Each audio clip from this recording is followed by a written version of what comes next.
ladies and gentlemen, good people of Fan Nation, we are back. Joining me, one of my favorite guys to have on the show. What else can you say that hasn't been said by Adam Rank before? He is James Coe, now of DirecTV's Fantasy Zone. How you doing? I'm doing great. Did you just have Adam Rank on your show? No, I wish. That man is extremely busy and hard to pin down, but every time he's on, we always spend like 10 seconds talking fantasy and then go right into ranting about wrestling. I mean, it's it's chaos. He just is celebrating the birth of his second child. Oh, wow. Good for him. And to be honest with you, I don't know if this is TMI, man, but yeah, their family has went through a lot to have their first, and then all of a sudden the second one just pops out. It's like, okay, great. I was so happy for him because, man, they have gone through so much to have children, and they are absolutely, oh my God, he and Mrs. Rank are absolutely loving being parents. So I'm happy for him. Mazel tov to him, obviously. But yes, he's kind of out of the pocket right now, man. I don't know if you've noticed, but he hasn't been nearly as active on Twitter, and that's mostly because he's been watching after his wife and the birth of his second child. Well, yeah, I think if there's any excuse to like be quieter on social media, you know, it's not that you're like, it's best if it's not reasons like, oh, I was too hungover. It's like, I got a baby, man. I got kids to feed. Although the listeners should know, I literally started this conversation before we started recording. I'm like, yo, we got to get this interview done because I really got to start getting after it. I got to start hitting that sauce pretty soon here because let me tell you, the Co's getting thirsty, you know, and I got to start hitting that sauce, man. Hey, by all means, you know, I won't keep you too long, and you can get started on air because, you know, it doesn't. Perfect. It'll take a little bit to settle in, but I knew I liked you. Yeah, it's perfect. I like it. Well, hey, there's been some change of scenery for you. You were with the NFL Network doing, some fantasy work, Fantasy Live with Adam Rank, and now you are with DirecTV Fantasy Zone. Now, correct me if I'm wrong, but it seemed like this kind of came out of nowhere, happened a little fast. Is that accurate? Well, it always seems fast on social media, and in real life, it always takes a lot longer. Than most people think. But, my time with NFL Network was great. I loved my job. But, we couldn't come to an extension, and I really wanted to come back, but, they wanted to move in a different direction. And to be honest with you, man, like I knew about that probably, this is back in April. I knew about it. You know what I mean? But I soldiered on and, we did the podcast. We were still banging out podcasts once a week, and I was still writing articles every now and again. And I was just trying to be the good soldier about it and just have a great attitude. I don't know, man, anyone who's like listened to, watched or read any of my work, man, for me, it's all about having a great attitude and really having a passion for fantasy football. And that's just basically what I tried to bring each and every single time I came out. So I don't know, man. For me, it's like I knew since April, and I've been looking around at different ventures since April. So I don't quite remember when this, DirecTV thing kind of came around, but the final contract probably took, probably a good 3 months before I actually announced it. And that's generally how these big time television contracts work. It takes a while, man.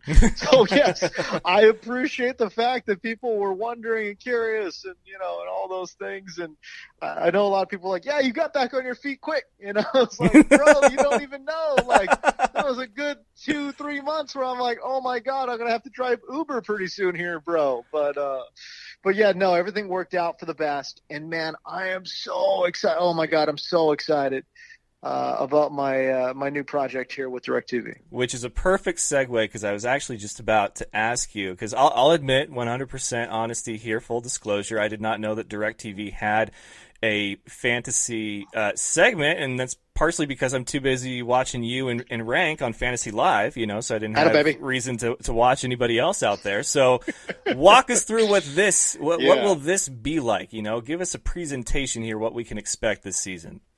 So here's the thing: if you like Red Zone, and I would assume if you're listening to this podcast, you're very familiar with Red Zone. Goes game to game, goes to every game, covers every single game. If you are a fan of that, you will be a fan of this show because we basically do the exact same thing. We're going to go game to game, but we're going to have a pregame show starting at 9 o'clock Pacific time. So 1 hour before kick, we're going to be on DirecTV. It's the channel right below or right above. I think it's right below your Red Zone channel on DirecTV. We're going to help you set your lineups. We're going to give you all the fantasy advice you could possibly need, starting 1 hour before kick. And then once the kickoff happens, we're going to be going game to game, just like Red Zone, or just like we're going to go game to game. We're going to get you all the scores, but instead of just listening to Andrew Siciliano, we're going to have a large cast of 6 characters. We're all, experts in different parts of our field, but you're going to get a wide range of voices and perspective, but with a complete, just a total fantasy angle on watching football. So think about Red Zone, and then think about you watching Red Zone with your buddy, and you're both obsessed about fantasy. That's what Fantasy Zone is. And I personally am extremely excited about what it's going to look and sound like, and I think we're going to absolutely kill it. I completely agree. I look forward to seeing you in your maiden voyage with this new one, so I will certainly give you a rave review after this whole thing gets started. But let's talk fantasy. It seems like every offseason, there's a lot of movement. There's a few jaw-dropping moments, some stuff that we didn't see coming. This year seemed like a lot of the movement happened very early on in the season, specifically at the quarterback position. You got, Jimmy Garoppolo in San Francisco midway through last season, but then Kirk Cousins finds a new home. Case Keenum finds a new home. Teddy gets shipped to New York, and then all of a sudden, we have a quarterback shakeup happening in the league, and then now we've had even more quarterback news.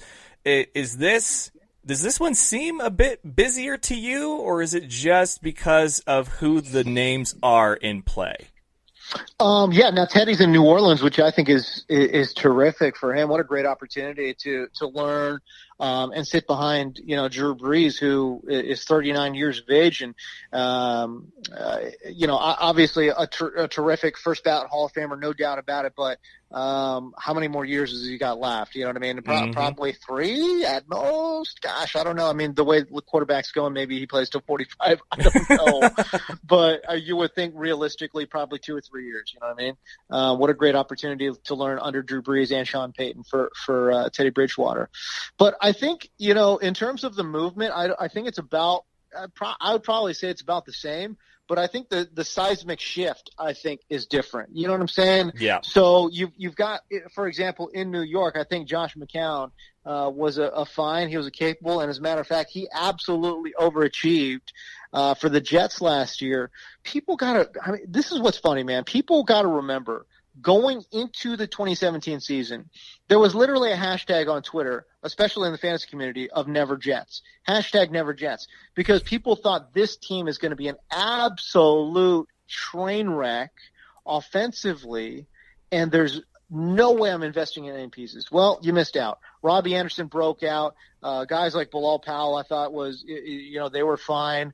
And even to a degree, I think Matt Forte was an excellent streamer as well in 2017. Josh McCown was an excellent streamer for whatever reason last year as well. So, I think Todd Bowles absolutely overachieved last year. Now they got not only Josh McCown back in the fold, but also Sam Darnold. And some of those weapons, I think, now are viable fantasy options. You talk about, the quarterback moving around. How about Tyrod Taylor going to Buffalo? I think that's such a terrific fit for what they want to get done.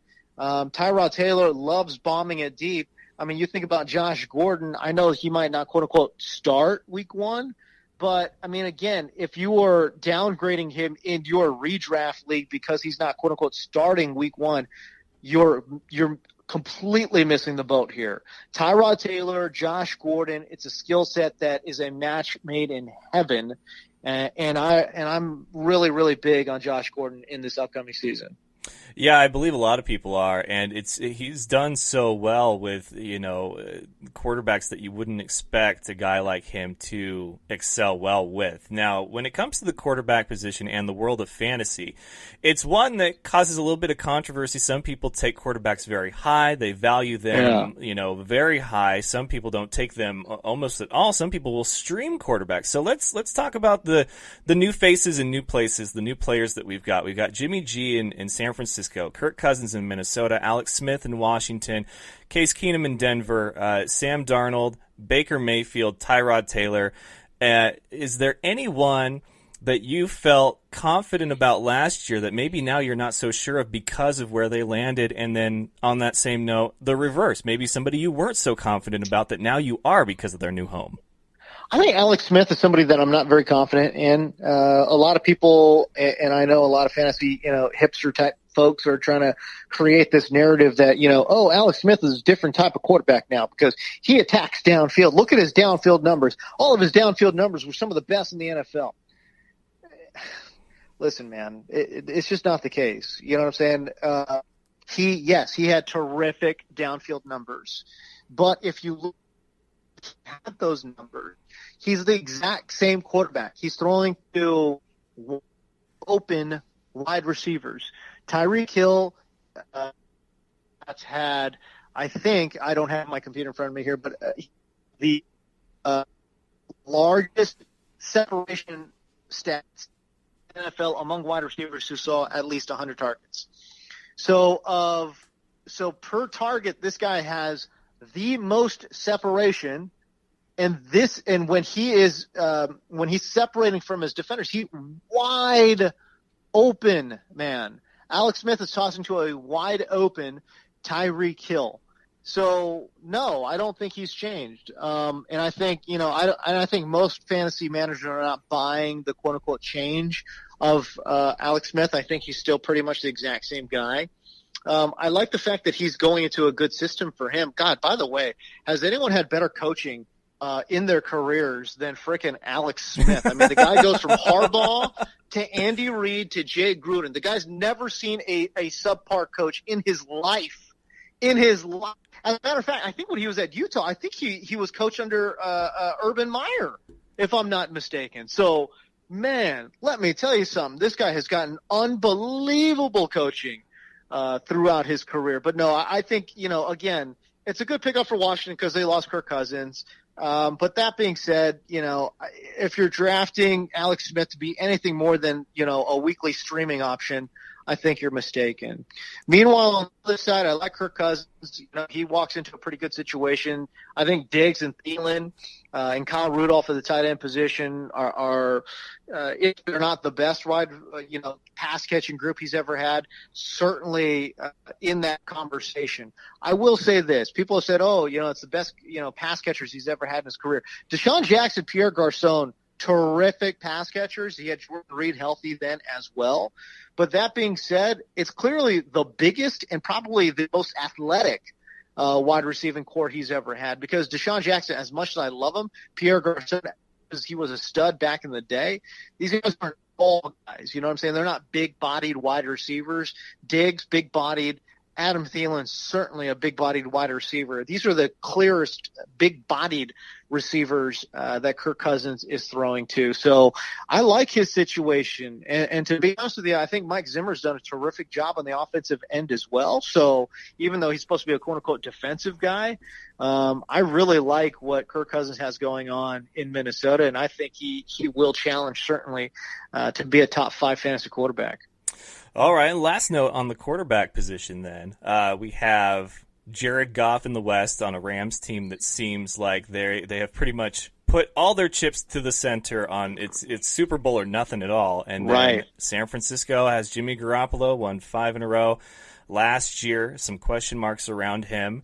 The Houston Texans are going to get Deshaun Watson back to start, and then Aaron just signed a record-breaking deal, which makes me a little uneasy. Those big deals in quarterbacks, man, they don't mesh well. Any one of those a cause for concern or might potentially have a breakout season? I don't have any cause for concern for all of the literally all of the quarterbacks that you named. I love Watson in Houston. I think he's going to come back. It's so funny to me. Everyone keeps saying regression. This guy's going to be, he can't keep up this touchdown rate. It's funny to me because literally he's never been stopped ever in his career. He hasn't been stopped in high school. He was never stopped at Clemson. Yeah, he threw a lot of interceptions, but whatever. You didn't stop. I mean, Watson stopped himself. You know what I'm saying? Like, it's not like defensive fronts were getting to Watson. I mean, literally, he saw one of the best college defenses in the history of college football, and he torched them. Oh, no, he's never been stopped at any point in his career. He goes to Houston, wasn't stopped. Literally, the only thing that stopped was a knee injury. He's never ever seen a setback on the playing field. So everyone keeps saying regression, and I get it. I'm not saying he's going to, have some crazy, 60 touchdown season. But I think it's absolutely reasonable to expect that he's going to give you a top 3 performance at the quarterback position in fantasy. I think that's 100% reasonable, and I would price him accordingly. Jimmy Garoppolo, I mean, even last year, he walks in cold. He looked absolutely terrific. He's got a great coaching staff. Well, Kyle Shanahan and the boys are going to have him moving in the right direction. You got to keep in mind, remember, against Jacksonville, historically one of the best defenses in the NFL, in NFL history, he scored 3 touchdowns. So he's fine.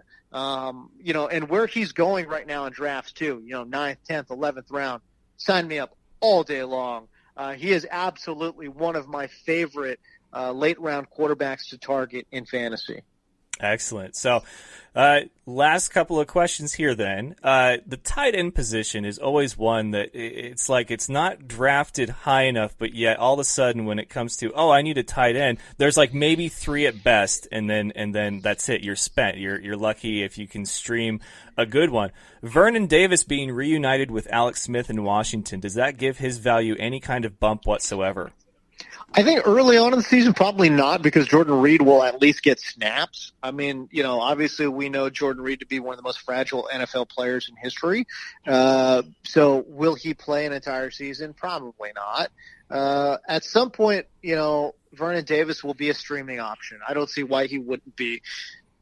I didn't think he played great last year, but he was certainly at times a serviceable streaming tight end. So he'll be there, and as you mentioned, he gets reunited with Alex Smith.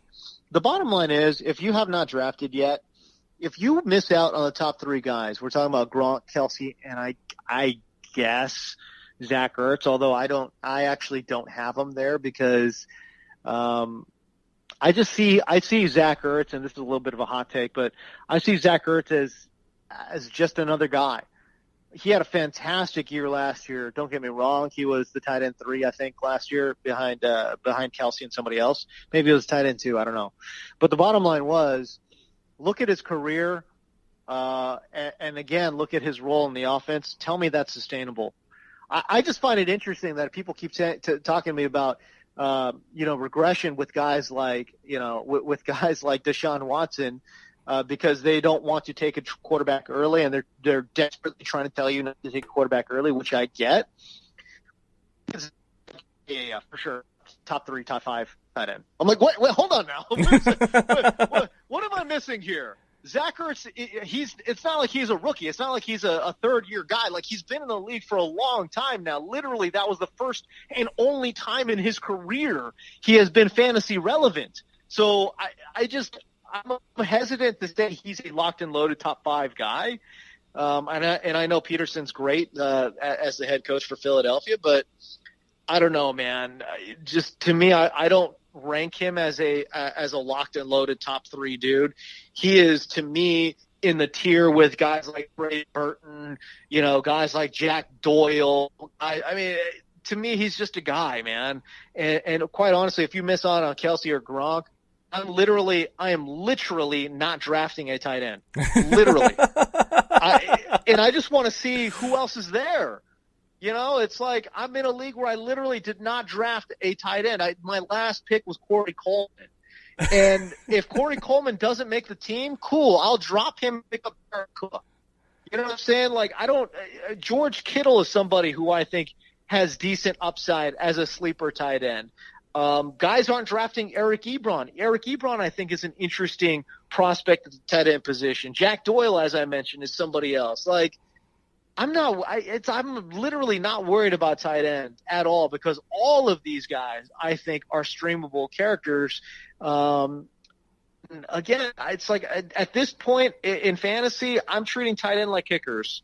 I mean, all these guys are interchangeable, honestly. I mean, it's like, okay, these oversized guys, it's like, all right, they're all interchangeable, man. Like, and listen, if you're tripping on a guy who is either going to get you 850 yards or 600 yards, and anywhere between 6-8, like the variance between 600 and 850 and 6 or 8 touchdowns in a 16-week league is nominal. It's nominal.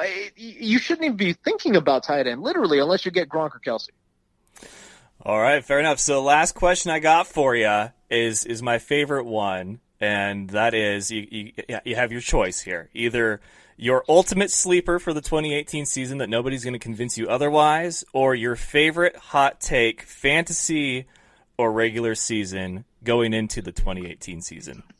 I'll give you two. First of all, I think Zach Ertz finishes outside. My hot take is Zach Ertz finishes outside the top 12 at the tight end position. That's hot take number one. I'll give you a sleeper that I literally it doesn't matter if it's a mock or a real draft. If I don't get this guy, I'm upset, literally upset. And that's Austin Eckler. I think Austin Eckler right now is criminally underrated, and I don't understand why. The guy that, again, the Charger coaching staff has moved around everywhere on the football field. Look, my job with DirecTV and the Fantasy Zone is to be a next-gen stats expert, and literally nobody has written about next-gen stats more than I did. Than I did with NFL media. Austin Eckler, to me, first of all, you look at where his lineups are. His lineup data. Look, he's lining up in the backfield. He's lining up in the slot. As a matter of fact, they've lined him up in flanker, outside wide, as well in the Z as a Z receiver. They're lining this guy up. Then you look at the preseason; they're giving this guy plenty of work. So. I just think that they're going to figure out a way to get this guy 15 touches a game. And maybe the scoring will be inconsistent because, anytime you have a low volume, running back, it's going to be very inconsistent. But this guy's a fantastic athlete, extremely shifty, super fast, great vertical. And not only that, he's a workout warrior. The tape that I've seen on this guy, I mean, again, game tape going into 2017, incredibly strong for the size that he is. Because I think he's just under 200 pounds. This guy is shucking defenders, man. He is a fall forward running back. Mark my words, this guy is a fall forward running back. And you're saying, how is it possible that this guy who's 5'9", 195 pounds is always falling forward? But he is. I watched literally every touch of his in 2017 on tape. I don't remember a time this guy did not fall forward.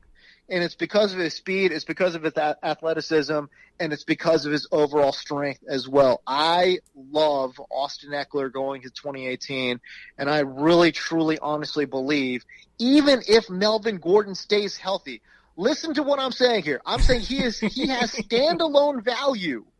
He is not a handcuff, ladies and gentlemen. This dude has standalone value in PPR. I'm fully expecting an 850 to 900 yard season, 35 receptions, and 5 to 8 touchdowns.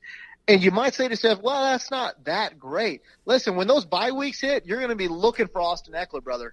You know what I'm saying? Like, this is a guy that could absolutely get the job done. I'm really excited about what he could do in 2018.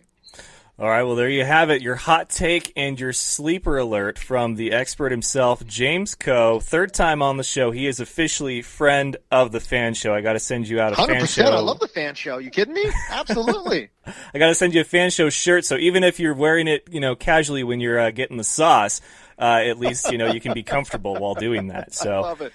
Oh, my God. Please get me a Fan shirt. I need a Fan shirt in my life. Absolutely. 100%. I'm in. All right. Well, James, thank you so much. I Always a privilege and a pleasure. Always a good laugh to have you on the show. But you enjoy the rest of your evening like I know you will, and you are welcome back anytime, sir. Anytime you need somebody, please let me know. I'm more than happy to help. All right, well, hey, best of luck with the new venture. I'm excited to see it. Everybody, DirecTV's Fantasy Zone, James Coe.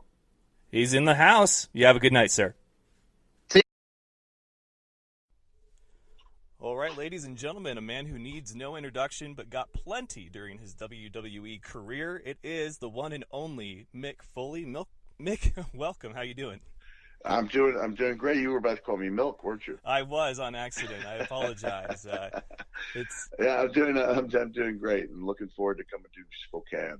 Yeah, I'm happy to have you. Of course, I'm Richard with the F.A.N show, and I love wrestling, and excited to see you. When you come to Spokane, though, it's not wrestling related. It is comedy. How's the comedy life? No. Let me nip that in the bud. It is a wrestling show.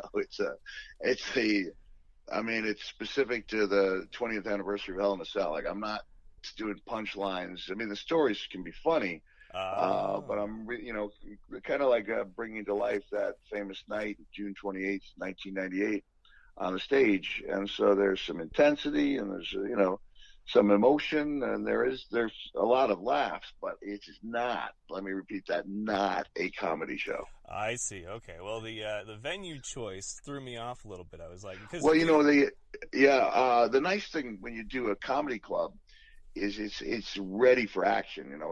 It's fanned out. It's exactly what you want. Everyone's got a great view, low ceiling. People are in the right place. They've got their own security, and so you just come in, and people find out in a hurry. That they're always surprised that it's better than they think it's going to be.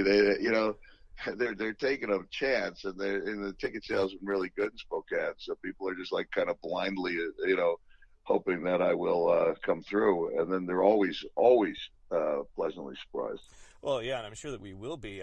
We had Jake the Snake Roberts in, and that was an actual comedy-esque show. So that's, I think, the crossover wouldn't be, the first ever if we did a wrestler to comedian style of show. But I think the Hell in a Cell anniversary will be a great storytelling event, no doubt.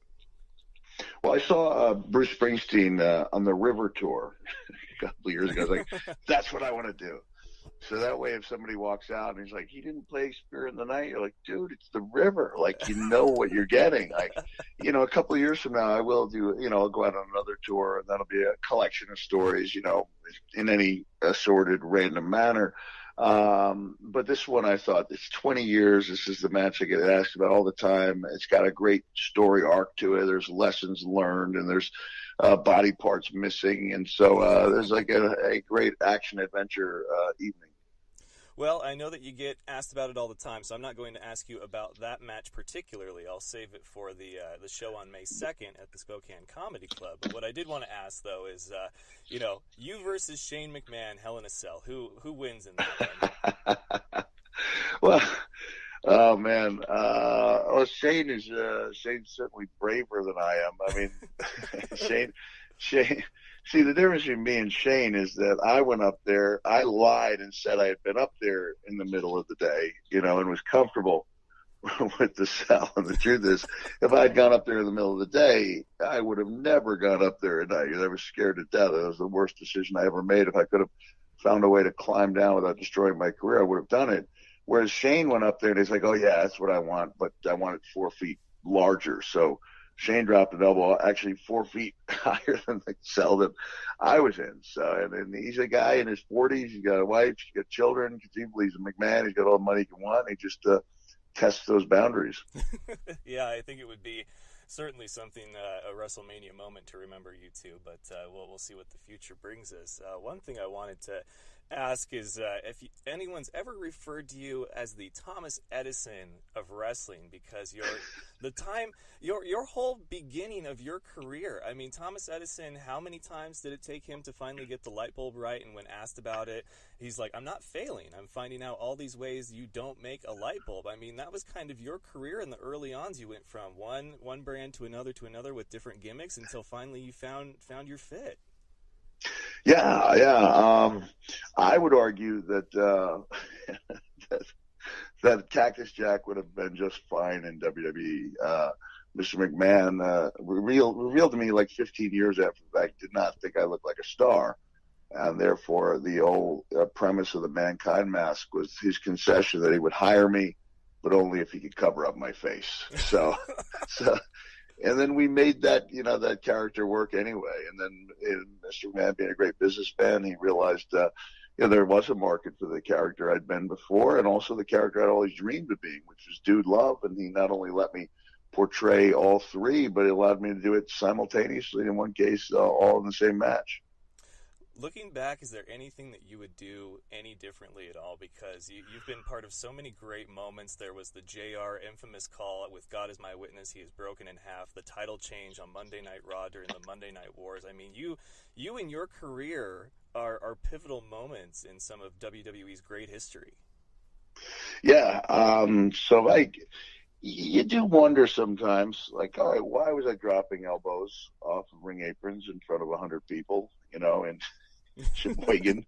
And, these are things that cause major structural damage. And in the past year, I had my right hip and my right knee replaced. And it wasn't like it was a big surprise. Like every old timer that ever walked me was like, yeah, you're going to be in a wheelchair by the time you're 40. But I'm 52 and I'm moving better than I have in a few years and number of years. But certainly, I wonder why I did some of the things I did, in front of such small crowds and meaningless shows. But if I hadn't approached every match like it was the most important match of my life, I don't think I ever would have gotten that call from WWE, even if it was just to cover up my face. Yeah, it's very inspiring to me, and a lot of people want to be Mick Foley, where they can show up in a flannel shirt and be everybody's favorite. But it's like, he didn't start out that way. He definitely had to earn that place as everybody's kind of favorite badass, the king of hardcore. So I definitely appreciate your career and what you did for the world of wrestling as we know it. One topic I know I wanted to bring up, because you're a big fan of it, is the women's division, particularly the women's revolution. We had Charlotte end the streak at Mania and Rousey make her debut. What have you thought about witnessing all of this over the last couple of years? Yeah, it's been a lot of fun. A lot of people say, like, they try to give me some credit, and I'm like, I was just somebody like pointing something out, like, look at this, look at that. I certainly wasn't the first person to see it. My son was watching NXT, and I was seeing that what the women were doing there was different and better. And then I saw Charlotte and Natalya just tear the house down. And I spent about 4 or 5 hours writing an article called New Dawn for the Divas. And I was basically saying, like, now that we know what's possible, like, we shouldn't be accepting anything less. Like, the next time you put the women in a lumberjill match or something like that, an evening gown match, it's an insult to them. And so, Triple H pushed hard, Stephanie pushed hard, Mr. McMahon gave it a shot. And now I enjoyed the mixed tag team the most with Ronda and Kurt against Triple H and Stephanie. That was my favorite match, followed by Asuka and Charlotte. So I thought it was a great night for women's wrestling. Yeah, it certainly was. I enjoyed it. I knew that the Charlotte-Asuka match was going to be a great one. I did think it was going to come out differently, but I think Asuka's story, now that she doesn't have the streak, will be one that we'll remember, how it gets told as far as in the ring and beyond. But Charlotte has been very pivotal for that. There's been a lot of argument, though, lately, especially on social media, if you had to pinpoint a spot or an individual of what started the women's revolution, where would it be? And my response was, I think you honestly got to give it to Trish and Lita, because although the revolution didn't happen, they almost planted the seed. The Attitude Era, it was so gimmicky with the women being kind of sex symbols, but yet they proved that you could be sexy and incredibly talented in the ring and steal the show. Like, where do you pinpoint who's really responsible for kickstarting the women's? I think that's as good a point as any. I remember watching the pay-per-view, and it was a Hell in a Cell pay-per-view, and I believe it was Trish's last match, and the women, they just really stole it. And then the Cell match couldn't follow it. And I was saying out loud, like, they can't follow it. They can't follow the women. And so the women have proven over and over that given the chance, they'll, they can headline Raws. They can headline pay-per-views. And, they just, it's been a great couple of years for them. Now, is there, a friend of mine actually texted in a question when he found out I was going to be speaking with you. He's a huge wrestling fan, one of my best friends. He wanted to know if with the introduction of Ronda Rousey to the division, what does that bring to the women's division, and are we seeing what would be the equivalent to the Attitude Era for women? That could be. It's an excellent point. I wrote an article about 2 weeks before WrestleMania saying this one will be good, as I knew it would, because you got a bunch of perfectionists in there, Kurt, to the point where it's probably not healthy how much of a perfectionist Kurt is. And I knew Stephanie took as much pride in everything she did. Like, there's no way she was going to get in there unless she was fully ready. Triple H, one of the best ever. And I was like, Ronda's going to do it. It surprised me how good it was. Like, I knew it was going to be good. I didn't know it would be that good. So what she's done is she put a lot more eyeballs on the product, opened it up to mainstream media. And I think, looking through the headlines, it's like Rousey, everyone was really positive about it. Like, you could tell she was the farthest thing from phoning it in. Like, she was fully invested, and it showed. Well, I will admit I was concerned for Ronda coming in. I knew that she was very passionate about the business. She was willing to put in the work and the time, which I appreciate from her. But, when Brock Lesnar came back from his time at UFC, sure, he started in wrestling, but he came back, and that first encounter with Cena, it was like a switch that he was having a hard time turning off, the not following through with actually, punching a guy and ripping him apart. So is there any concern that you have in your mind about more of this MMA crossover that we're seeing now in WWE when it comes to that? Well, not a concern in a negative way. I hope it opens up the door for more women. And Ronda's friend Shayna Baszler is now the NXT champion, and she wears her hair back the way the women in UFC do, and as does Ronda. I think that's a cool, authentic look. And I say, it just brings authenticity to the product. Yeah, I couldn't agree more. I think, once everything gets sort of hammered out, we're moving in the right direction for you. I guess we'll kind of end on this note, is that when you look at WWE from more of a fan perspective and see what they've done the last few years and what the future could hold, what do you think needs to be done from a creative standpoint to really, lock in the future of what we're seeing now? Well, one thing, and I am a big fan of the product, but I think I've been asked about this on my shows, and I should point out there's we have a 45-minute Q&A following the 20 years of hell portion, which is going really well, by the way. And and I've been around long enough, so if I get a boring question, I'll turn it into an interesting question. I watch enough politicians on talk shows pivot from the question they were asked so they can give the answer they wanted to all along anyway. But I've been saying, one thing we had in the Attitude Era that the guys of today and the women don't have is that ability to fail on a grand level without being punished for it. It's only with those great failures that you can really succeed. And that's, I think sometimes they play it too safe when it comes to promos, especially. Sometimes, the greatest home runs follow the greatest swings and misses. I don't think the guys are allowed to swing and miss enough. And if I was in charge, I'd just say, go out there and take your swings, and it doesn't matter if you connect every time.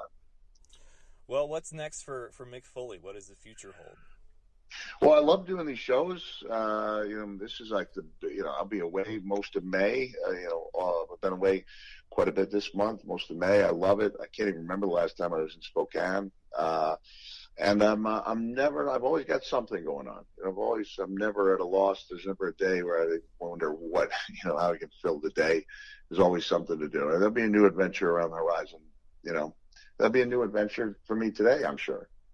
Excellent. Well, it is May 2nd at the Spokane Comedy Club, but it is not comedy. It is the 20th anniversary of Hell in a Cell. We will relive that night, and Mick will do a Q&A after, but it should be a fantastic time. Really looking forward to it, Mick, and I can't wait to see you in Spokane, and I can't thank you enough for your time today.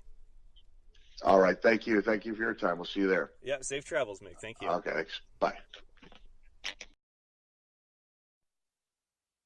Do you remember the time that Mark Sanchez ran into his bootlegger's bar?